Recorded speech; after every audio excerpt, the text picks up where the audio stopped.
friends. So we have already discussed the features and the characteristics of 20th century. We have seen it as an age of disillusionment, an age of interrogations, an age of machine, and an age of disintegration. And also we have discussed the reasons behind the frustrations and anxiety of the people around. And also, we know that actually modernism, a new concept, emerged in the modern age as a reaction to the World War, the First World War. And now we are going to talk about the literary movements in the early 20th century. So as A result of this modernism എന്ന് പറയുമ്പോൾ തന്നെ നമ്മൾ പറഞ്ഞിട്ടുണ്ടായിരുന്നു extra pound കൊണ്ടുവന്ന ആ ഒരു tag word make it new. Traditional ആയിട്ടുണ്ടായിരുന്ന എല്ലാ ശൈലികളും അല്ലെങ്കിൽ പരമ്പരാഗത ശൈലികളെല്ലാം ഉപേക്ഷിച്ചുകൊണ്ട് എല്ലാത്തിലും നൂതനമായ അല്ലെങ്കിൽ നവീനം പുതിയതായ കുറേ എലമെൻറ്റ്സ് കൊണ്ടുവരാനാണ് അവർ ശ്രമിച്ചത്. അതിൻ്റെ ഭാഗമായിട്ടാണ് മോഡേണിസം ആ ഒരു ഏജിൽ എമേർജ് ചെയ്യുന്നതായിട്ട് നമ്മൾ കണ്ടത്. ഇതിൻ്റെ ഭാഗമായിട്ട് തന്നെ ഏർലി 20th സെഞ്ച്വറിയിൽ ഒരുപാട് ലിറ്റററി മൂവ്മെൻറ്റ്സ് വന്നിട്ടുണ്ട്. സോ ഈ ലിറ്റററി മൂവ്മെൻറ്റ്സിനെ കുറിച്ചാണ് നമ്മൾ ഇന്ന് ഈ ഒരു ക്ലാസ്സിൽ ഡിസ്കസ് ചെയ്യാൻ പോകുന്നത്. So the first one is avant-garde movement. You might have heard about avant-garde. Avant-garde movement is actually trying to bring something new or unusual or an experimentation.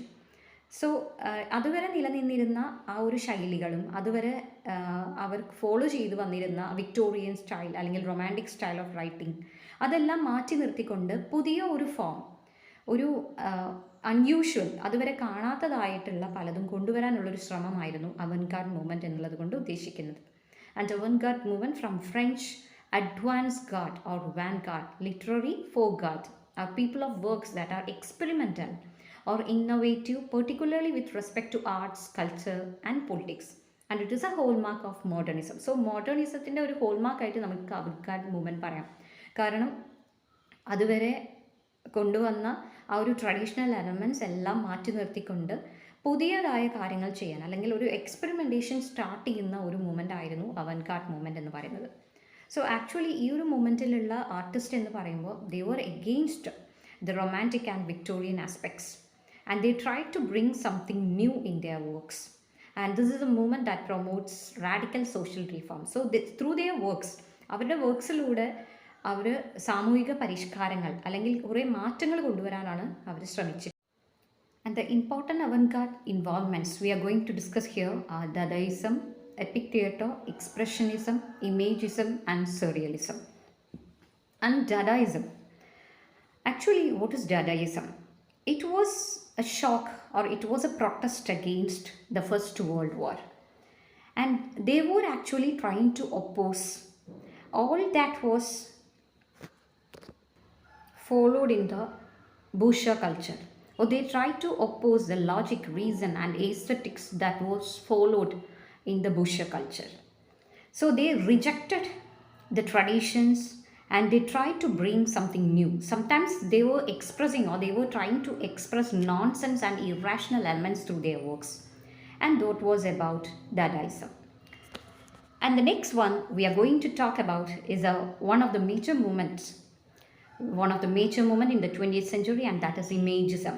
Imagism, that's a movement in early 20th century Anglo-American poetry, and that was formulated in about 1912 by Ezra Pound in conjunction with fellow poets Hilda Doolittle, Richard Arlington and F.S. Flint. Actually, Ezra Pound and T.S. Eliot ഇവർ രണ്ടുപേരും കൂടിയിട്ടാണ് അമേരിക്കയിൽ ഈ ഒരു Imagism എന്നുള്ള ഒരു movement introduce ചെയ്യുന്നത്.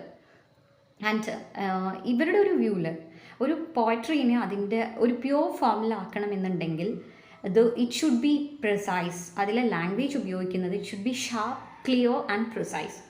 And that was followed in Imagism, inspired by the critical views of T.E. Hume. So Imagism was a concept that originated out of the inspirations of T.E. Hume.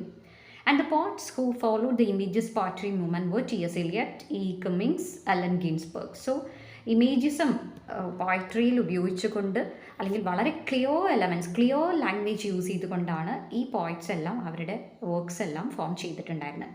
And they were using free verse in their poems. Okay, so always keep in mind that Imagism or the group of poets who belong to this particular movement, they used free verse in their poems. Imagist poetry favored precision of imagery and clear and common language, and they use exact words instead of decorative words. So ഒരു പോയട്രിയുടെ beauty അല്ലെങ്കിൽ അതിൻ്റെ ഒരു എസ്തെറ്റിസിസം, അതിൻ്റെ sense of എസ്തെറ്റിസിസം improve ചെയ്യാൻ വേണ്ടി ഒരിക്കലും ഇവർ ഇത്തരത്തിലുള്ള ഓർണമെൻ്റൽ വേർഡ്സ് അല്ലെങ്കിൽ ഡെക്കറേറ്റീവ് വേർഡ്സ് ഇവർ ഉപയോഗിച്ചിട്ടുണ്ടായിരുന്നില്ല. they were trying to use അല്ലെങ്കിൽ they want to use exact words, sharp and clear words, and they were using precise language in their works. And the images rejected the sentiment and discursiveness typical of much romantic and Victorian poetry. So romantic and Victorian poetryയിൽ കണ്ടു നിന്നിരുന്ന ആ ഒരു sentiments അല്ലെങ്കിൽ ആ ഒരു emotions ഒന്നും നമുക്ക് ഇമേജിസ്റ്റിൻ്റെ പോയട്രിയിൽ കാണാൻ സാധിക്കുന്നില്ല, because they totally rejected such notions. According to them, poems are works of art and not pieces of emotional things. So ഇവരെ സംബന്ധിച്ച്, ഇമേജസിനെ സംബന്ധിച്ച് പോയംസ് എന്ന് പറയുമ്പോൾ they are just pieces of art, അല്ലെങ്കിൽ they are works of art and they are not emotional. And it relies on absolute freedom in the choice of subject. ഇവിടെ ഒരു പോയട്രിക്ക് വേണ്ടുന്ന subject എടുക്കുന്നതിലും ഒരു പോയറ്റ് അവർക്ക് വേണ്ടുന്ന എല്ലാ തരത്തിലുള്ള സ്വാതന്ത്ര്യം ഉപയോഗിച്ചിട്ടുണ്ടായിരുന്നു. And also they were using free verse. Images try to produce the poetry that is hard and clear, never blurred nor indefinite. So ഒരിക്കലും ബ്ലർഡ് ആയിട്ട് അല്ലെങ്കിൽ ഒട്ടും ക്ലിയർ അല്ലാത്ത ഒരു അവ്യക്തമായിട്ടുള്ള ഒരു പിക്ചർ അല്ല ഇവരുടെ പോയിന്റ്സിലൂടെ കൊടുത്തിരുന്നത്. വളരെ ക്ലിയർ ആയിട്ടും സാധാരണക്കാർക്ക് മനസ്സിലാവുന്ന രീതിയിലുള്ള ലാംഗ്വേജ് ഉപയോഗിച്ചുകൊണ്ടാണ് ഇമേജിസ്റ്റ് പോയിന്റ്സ് എഴുതിയിട്ടുണ്ടായിരുന്നത്.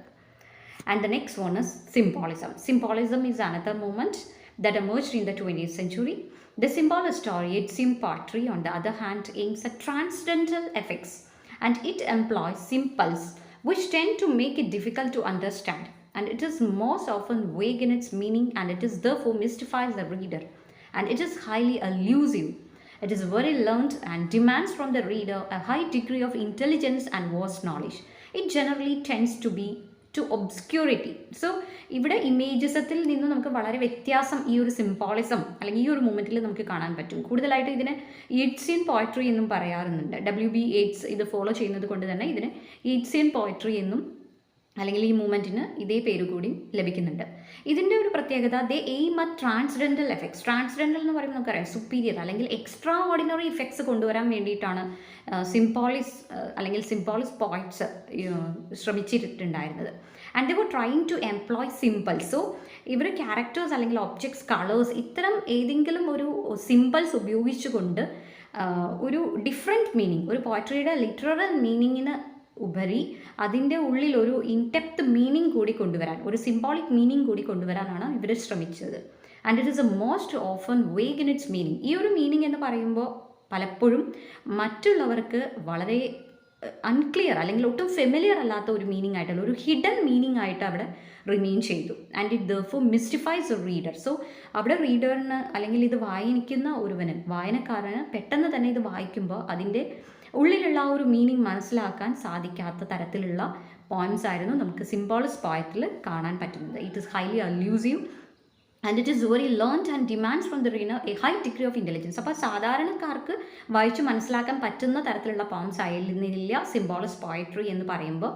അവിടെ കൂടുതൽ ബുദ്ധി അല്ലെങ്കിൽ കൂടുതൽ ഒരു ഉള്ളിലുള്ള മീനിങ്, ഇന്നർ മീനിങ് വായിച്ചെടുക്കാൻ പറ്റുന്ന രീതിയിലുള്ള റീഡേഴ്സിന് മാത്രമേ ആ പോംസ് അല്ലെങ്കിൽ കറക്റ്റായിട്ട് മനസ്സിലാക്കാൻ, അതിൻ്റെ ഉള്ളിലുള്ള മീനിങ് മനസ്സിലാക്കാൻ സാധിച്ചിരുന്നുള്ളൂ. And it generally tends to obscurity. Obscurity means നമുക്കറിയാം അവ്യക്തത. സോ ഇവിടെ ഇത്തരത്തിലുള്ള പോയിന്റ്സിൽ നമുക്ക് എപ്പോഴും ഒരു അവ്യക്തമായിട്ടുള്ള എലമെൻറ്റ്സ് നമുക്ക് കാണാം. ആളുകൾക്ക് കറക്റ്റായിട്ട് മനസ്സിലാക്കാൻ പറ്റാത്ത തരത്തിലുള്ള ഒരു ഹിഡൻ മീനിങ്സ് നമുക്ക് ഇത്തരം പോയിന്റ്സിൽ നമുക്ക് കാണാൻ സാധിക്കുന്നതാണ്.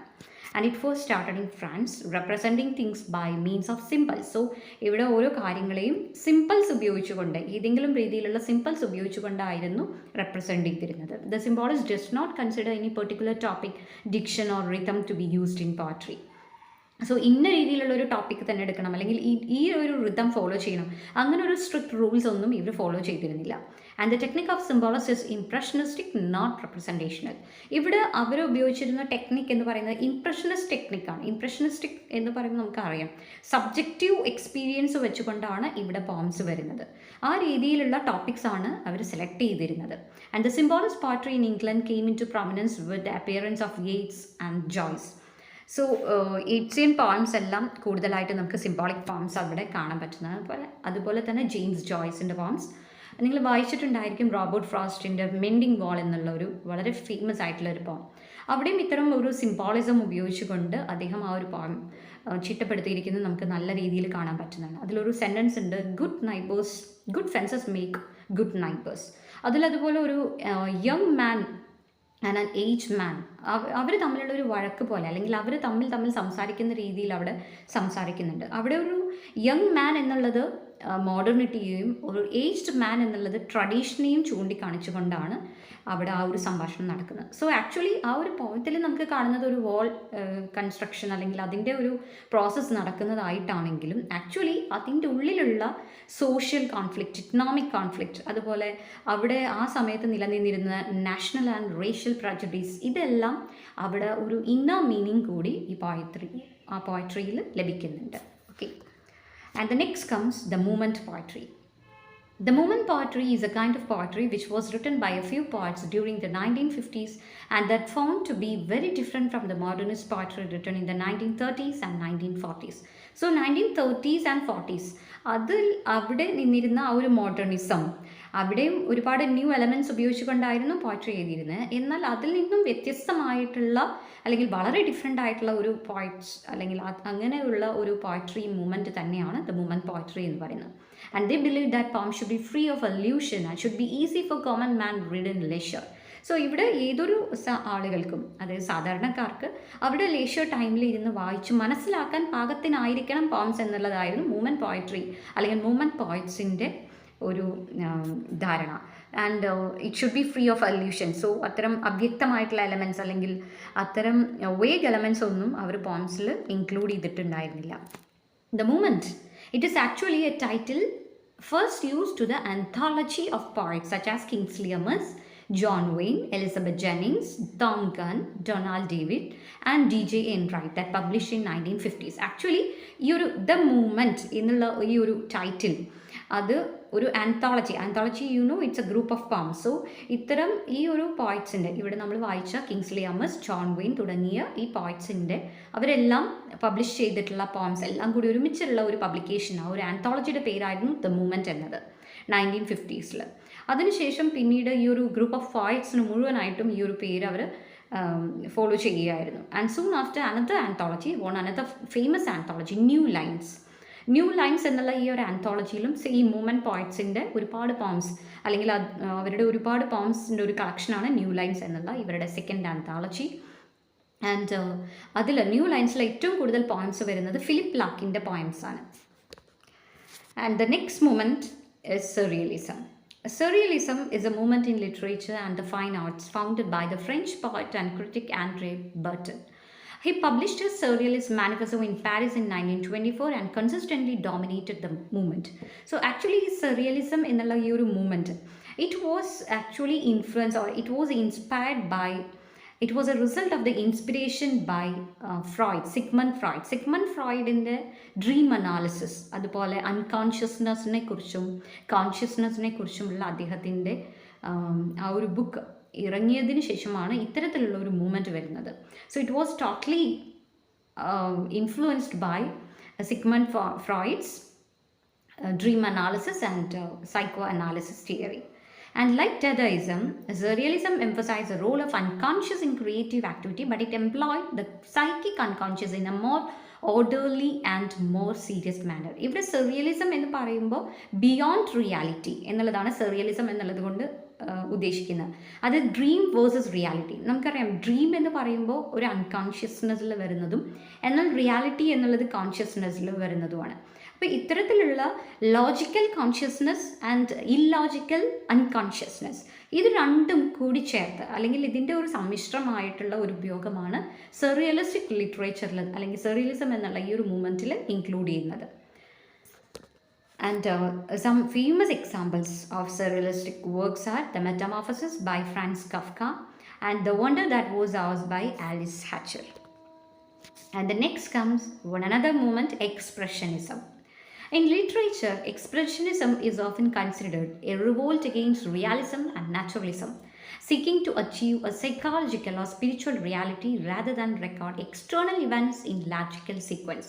സോ സാധാരണ രീതിയിൽ നമ്മുടെ ഒരു ഫിസിക്കൽ അപ്പിയറൻസ് അല്ലെങ്കിൽ ഒരു ഫിസിക്കൽ മാറ്ററിനെ കുറിച്ച് മാത്രം അല്ലെങ്കിൽ അതിനെ ചുറ്റിപ്പറ്റിക്കൊണ്ട് മാത്രമാണ് എപ്പോഴും വർക്ക്സ് എല്ലാം വരുന്നത്. എന്നാൽ കാണുന്നതിലും കൂടുതലായിട്ട് ഒരാളുടെ ഇമോഷണൽ എലമെൻറ്റ്സ് അല്ലെങ്കിൽ ഇമോഷണൽ എക്സ്പീരിയൻസിന് കൂടുതൽ ഇമ്പോർട്ടൻസ് കൊടുത്തുകൊണ്ടായിരുന്നു എക്സ്പ്രഷനിസം എന്ന ഒരു മൂവ്മെൻറ്റ് ഇവോൾവ് ചെയ്യുന്നത്. Expressionism attempts to portray the inner workings of a person's mind by effectively turning them inside out and allowing mental states to shape their face, body, and even the world in which they live. So they were trying to portray the inner workings of a person's mind.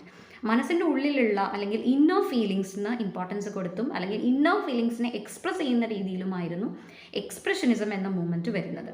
The artist accomplishes this through distortion, exaggeration and fantasy. So ഇതിനു വേണ്ടി ഒരുപാട് distorted elements അല്ലെങ്കിൽ huge and heavy colours, exaggerated elements, fantasy ഇതെല്ലാം ഉപയോഗിച്ചുകൊണ്ടാണ് ഈ ഒരു technique ഈ ഒരു മൂവ്മെൻറ്റിൽ ഇൻക്ലൂഡ് ചെയ്തിരുന്നത്. In theatre, expressionism results in drama of social protest in which representation of outer world took second place to the inner turmoil experience by the main character which is express via long monologue. So ഇവിടെ ഡ്രാമയിലേക്ക് വരുമ്പോൾ നമുക്ക് എക്സ്പ്രഷനിസ്റ്റിക് dramas കാണാവുന്നതാണ്. So അത്തരം ഡ്രാമയിലും കൂടുതലായിട്ടും ആ ചുറ്റുമുള്ള വേൾഡിനെ കുറിച്ച് അല്ലെങ്കിൽ ചുറ്റുപാടിനെ കുറിച്ച് പറയുന്നതിൽ കൂടുതലായി ഇവിടെ പറയുന്ന ക്യാരക്ടർ, ഇവിടെ ഉള്ള സെൻട്രൽ ക്യാരക്ടർ അല്ലെങ്കിൽ കഥാപാത്രത്തിൻ്റെ ഇന്നർ ഫീലിങ്സിനാണ് കൂടുതൽ ഇമ്പോർട്ടൻസ് കൊടുക്കുന്നത്. ആളുടെ ട്രബിൾസിന് കൂടുതൽ ഇമ്പോർട്ടൻസ് കൊടുത്ത് അവിടെ ആ ഒരു ട്രബിൾസ് അല്ലെങ്കിൽ ആ ഒരു ഇന്നർ ഫീലിങ്സ് എക്സ്പ്രസ് ചെയ്യുന്നത് ലോങ് മൊണോലോഗ്സിലൂടെയാണ്. സോ മൊണോലോഗ്സ് എന്ന് പറയുമ്പോൾ നമുക്കറിയാം ഒരാൾ തന്നോട് തന്നെ സംസാരിക്കുന്നതാണ് മൊണോലോഗ്സ് എന്ന് പറയുന്നത്. സോ അത്തരത്തിലുള്ള ലോങ് മൊണോലോഗ്സിലൂടെയാണ് ഈ മനുഷ്യർ അല്ലെങ്കിൽ ഈ കഥാപാത്രങ്ങൾ അവരുടെ ഇന്നർ ഫീലിങ്സ് റീഡേഴ്സിന് മുന്നിലേക്ക് അല്ലെങ്കിൽ കാണികൾക്ക് മുന്നിലേക്ക് എക്സ്പ്രസ് ചെയ്യുന്നത്. And this can be seen as a reaction against a comfortable, unthinking, uncaring and increasingly mechanised society. So ഒരു ഇൻഡസ്ട്രിയൽ റവല്യൂഷനിലൂടെ അല്ലെങ്കിൽ വ്യാവസായിക വിപ്ലവം വന്നതോടുകൂടി സൊസൈറ്റി കൂടുതൽ മെക്കനൈസ്ഡ് ആയി, അല്ലെ, ഏജ് ഓഫ് മെഷീൻസ് ആയി മാറുന്നതാണ്. സോ അവിടെ ഫീലിങ്സിനും റിലേഷൻഷിപ്സിനും ഒട്ടും ഇമ്പോർട്ടൻസ് ഇല്ലാതായി മാറി. സോ അത്തരത്തിലുള്ള ആ ഒരു മെക്കനൈസ്ഡ് സൊസൈറ്റി അതിന് എഗെയിൻസ്റ്റ് ആയിട്ടുള്ള അല്ലെങ്കിൽ അതിനോടുള്ളൊരു പ്രൊട്ടസ്റ്റ് തന്നെയായിരുന്നു എക്സ്പ്രഷനിസം എന്ന് പറയുന്നത്. ഒരുവൻ അവൻ്റെ തന്നെ വിചാരങ്ങൾ അല്ലെങ്കിൽ ഇന്നർ ഫീലിങ്സ് മറ്റൊരാൾക്ക് ഒരു റീഡേഴ്സിന് മുന്നിലേക്ക് തുറന്ന് കാട്ടുന്ന രീതിയിലുള്ള ഒരു വേ ഓഫ് എക്സ്പ്രഷൻ ആയിരുന്നു എക്സ്പ്രഷനിസം എന്ന മൂവ്മെൻറ്റിലൂടെ നടന്നിരുന്നത്. In the novel, the term is closely allied to the writing of Franz Kafka and James Joyce. So Franz Kafka and James Joyce, they have used the technique. And in the drama, Strindberg is considered the forefather of expressionist. Drama eduthu nokkumbol Strindberg aanu, we consider him as a forefather of expressionist drama. And the movement, though short-lived, gave impetus to a free form of writing and a production in modern theatre. So although it is short-lived, it gave a rich production. Expressionism കൂടുതലായിട്ട് ജർമ്മനിയിലാണ് നടന്നിരുന്നത് അല്ലെങ്കിൽ it occurred mostly in Germany and that's a reason it's also called German expressionism. So they were trying to express emotional experience rather than expressing the physical reality around. So here comes the next movement, angry theatre or angry young man movement. And this movement refers to various British novelists and playwrights who emerged in the 1950s and expressed scorn and dissatisfaction with the established socio-political order of their country. So ആ ഒരു സമയത്ത് 1950കളിൽ നിലനിന്നിരുന്ന സാമൂഹികവും രാഷ്ട്രീയവുമായ നയങ്ങളോടുള്ള എതിർപ്പും പരിഹാസവും അതിനോടുള്ള അതൃപ്തിയും പ്രകടിപ്പിക്കുന്നതിൻ്റെ ഭാഗമായിട്ടാണ് British നോവലിസ്റ്റും അതുപോലെ play rights എല്ലാവരും ഉൾക്കൊണ്ട് ഇത്തരത്തിലുള്ളൊരു മൂവ്മെൻറ്റ് ഫോം ചെയ്യുന്നത്.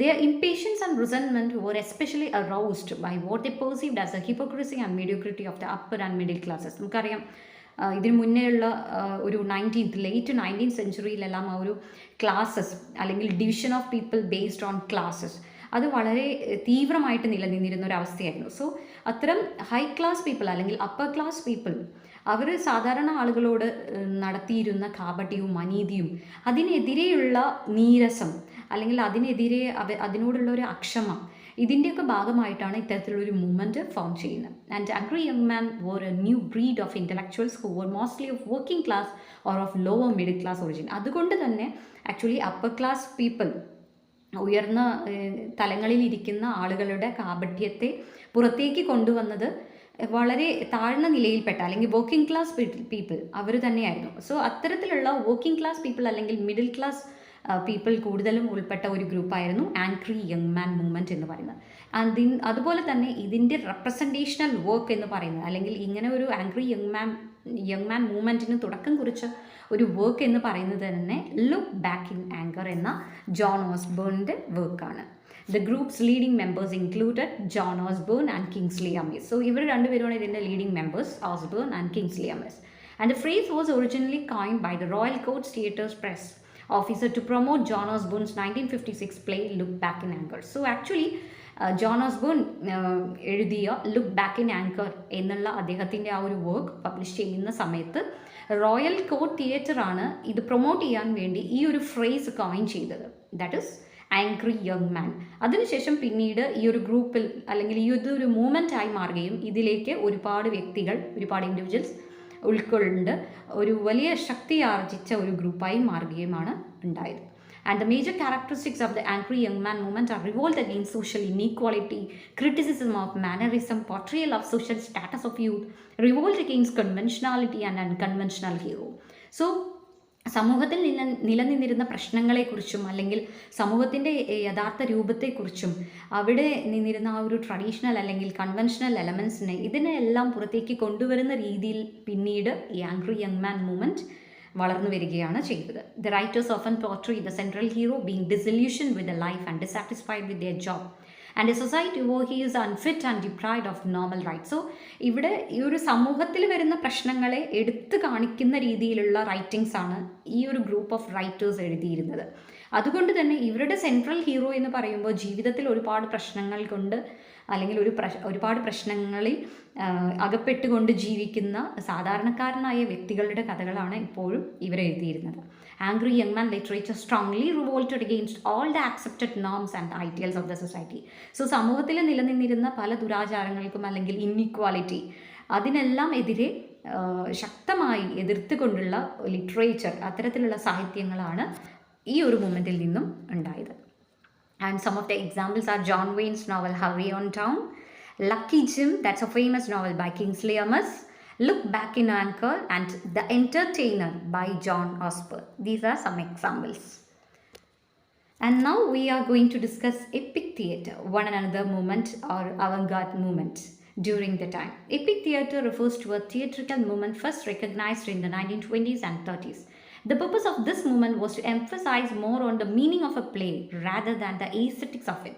So, ഒരു പ്ലേ അല്ലെങ്കിൽ ഒരു ആർട്ട് ഫോം ഉരുതിരിഞ്ഞ് വരുന്ന സമയത്ത് അതിൻ്റെ എസ്തറ്റിക്സ് അല്ലെങ്കിൽ അതിനൊരു ഡെക്കറേഷൻ എന്നുള്ളതിലും കൂടുതലായിട്ട് മീനിങ്ങിന് ഒരുപാട് ഇമ്പോർട്ടൻസ് കൊടുക്കുന്ന രീതിയിലുള്ള റൈറ്റിങ്സ് ആണ് എപ്പിക് തിയേറ്റർ എന്നുള്ള ഈ ഒരു മൂവ്മെൻറ്റിലൂടെ ഒറിജിനേറ്റ് ചെയ്തത്. And Bertolt Brecht and his fellow epic theatre artist devised a set of staging and acting techniques meant to teach their audience to criticize the injustice and inequalities of modern life. Actually Bertolt Brecht ഒരു നല്ല social activist ആയിരുന്നു. അതുകൊണ്ട് തന്നെ സമൂഹത്തിൽ നിന്ന പ്രശ്നങ്ങളെ കണ്ടെത്താനും അത് മറ്റു ആളുകൾക്ക് മുന്നിലേക്ക് കൊണ്ടുവരാനും അവതരിപ്പിക്കാനും ആ സമൂഹത്തിലെ പ്രശ്നങ്ങളെ ഉന്മൂലനം ചെയ്യാനും അദ്ദേഹം ശ്രമിച്ചിരുന്നു. അതിൻ്റെ ഭാഗമായിട്ട് തന്നെയാണ് അദ്ദേഹം ഇത്തരത്തിലൊരു തിയേറ്റർ സപ്പോർട്ട് ചെയ്തതും അതിനുവേണ്ടി അദ്ദേഹം ഒരുപാട് ടെക്നിക്സ് എല്ലാം ഉപയോഗിക്കുകയുണ്ടായി. They used alienating or distancing effects to cause the audience to think objectively about the play, to reflect on its argument, to understand it and to draw conclusion. So ഇവിടെ ഒരു അലീനേഷൻ effect അല്ലെങ്കിൽ ഒരു reader എന്നുള്ള രീതിയിൽ അല്ലെങ്കിൽ ഒരു കാഴ്ചക്കാരൻ എന്നുള്ള രീതിയിൽ ഇത്തരം വർക്ക്സ് കാണുന്ന സമയത്ത് നമ്മൾ കാണുന്ന ഈ ഒരു work it is only a representation of reality, it's not reality എന്ന് കൊണ്ടുവന്ന അല്ലെങ്കിൽ അത്തരം ഒരു ആശയം റീഡേഴ്സിന് കൊടുക്കുകയും അതിനുശേഷം ആ റീഡേഴ്സിനെ കൊണ്ട് തന്നെ ഈ ഒരു പ്ലേക്ക് അല്ലെങ്കിൽ ഇതിന് ഉചിതമായിട്ടുള്ള ഒരു തീരുമാനം എടുക്കുന്ന തലത്തിലേക്ക് സമൂഹ പ്രശ്നങ്ങളെ എങ്ങനെ ഓവർകം ചെയ്യണം, ആ രീതിയിലുള്ള നയങ്ങളെ, പുതിയ നയങ്ങളെക്കുറിച്ച് ഓരോ വ്യക്തികളും സ്വയം തീരുമാനങ്ങൾ എടുക്കുന്ന രീതിയിലേക്ക് കൊണ്ടുപോകുന്ന സ്റ്റോറീസ് അല്ലെങ്കിൽ കൊണ്ടുപോകുന്ന രീതിയിലുള്ള ലിറ്ററേച്ചറാണ് ഇവിടെ എപ്പിക് തിയേറ്ററിലൂടെ പുറത്തേക്ക് വന്നിരുന്നത്. ഓക്കെ.